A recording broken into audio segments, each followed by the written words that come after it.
on live today from Maryland. So those who follow me, thank you so much. And those who are new, I am Kiva, Coach Kiva as they call me, and we started this channel for health and wellness. And I was a caregiver for my grandmother who passed away October of 2025. And I was sharing my journey being my grandma's caretaker. And as a result, we launched our own non-medical home care agency right here in Maryland. We got licensed the same month my grandma passed away, so that is so beautiful. And we got licensed the same day my birthday. Now, how amazing is that? So every day we get to honor my grandmother because we were her caregiver, and we know exactly, we have an idea of what clients could be looking for as far as non-medical home care.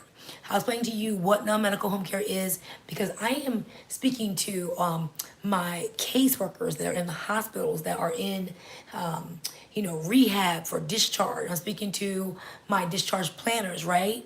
Admissions, all those wonderful staff members who may not be familiar with the resources that are available for their patients when they are under their care and being ready to be discharged, right? So how do I know all this? Because my grandmother was in many hospitals and rehabilitation centers. And so I'm just wanting to share with you so you can have that resource to your patients, your clients, and so forth. Okay. So number one, non-medical home care does not require a doctor's order. It is simply a decision made by the family, the caregivers for that particular family member, right? It is for them to decide if they want to keep their loved one home to remain independent, or if they want them to go into a assisted living setting or independent setting or rehab setting. So we are there to support you no matter what setting you're in. And these services could be from personal care, from grooming of the hair, for assisting with brushing their teeth, help getting dressed, and so forth, right? And then companion care is also, it could be transporting you to your appointments for medical or running errands. It could be light housekeeping. It could look like meal prep, right? It could look like all those things that you can get in the comfort of your home or wherever you are living. So I said assisted living, it could be independent living, it could be nursing rehab, and it could be for the families who are not able to go check on a loved one every second of the day, right? How do I know? Because that was us.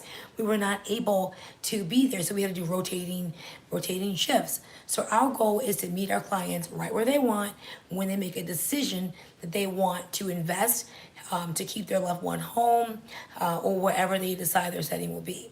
My grandmother, like I said, passed away October 2025. And before that, I was her caretaker, taking her to her appointments. She had dialysis, taking her there and running her to errands and things like that. So we have a good idea on what the clients are looking for. And not only that, looking for reliable, dependable, and great communication skills. That is essential because I won't get into details right now, but we did experience some call outs, no shows, taking my grandma places that were not on the care plan. So we're not going to do that in our agency. So it's really important. Hey guys, let me know where you're checking in from. So it's really important that when the nurse comes out for the initial assessment, that the family member is very clear on what services they need: personal care, grooming, hair, help brush your teeth, meal prep, transportation, those things. Because if it's not on the care plan, we can't honor it, right? And so if it needs to be, amended, revised, no problem. But I want families to understand that whatever is on that care plan, the agency is obligated to follow that. All right. So put in the comments down below where you're checking in from, and if you ever considered non-medical home care for your loved one to keep them home, to help you out, because you may have children like I do, right? And I couldn't be like 4 places at one time. So having that support system is really, really important. And also let me know in the comments down below what some of your challenges are finding non-medical home care, right? So make sure that the home care agency is licensed hello, somebody. And then make sure you write your questions down. Have a checklist because it's really important that you make sure that all your needs are addressed and that it's a good fit, right? Because if it's not a good fit, it's not going to work.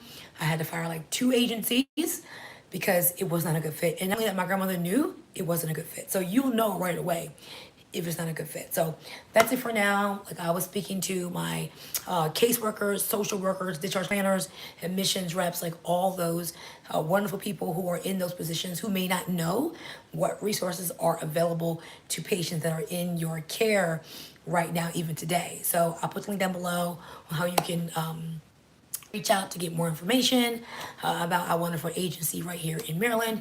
We are actually servicing Anne Arundel County, some of Prince George's County, and Howard County, and some parts of Montgomery County as well. That's it for now. So I'll look in the comments down below and I will respond as soon as I can. But have an amazing day. And if you know anyone in the state of Maryland who desires to have support for their loved one, please let me know, reach out, and I'll talk to you next time. Peace.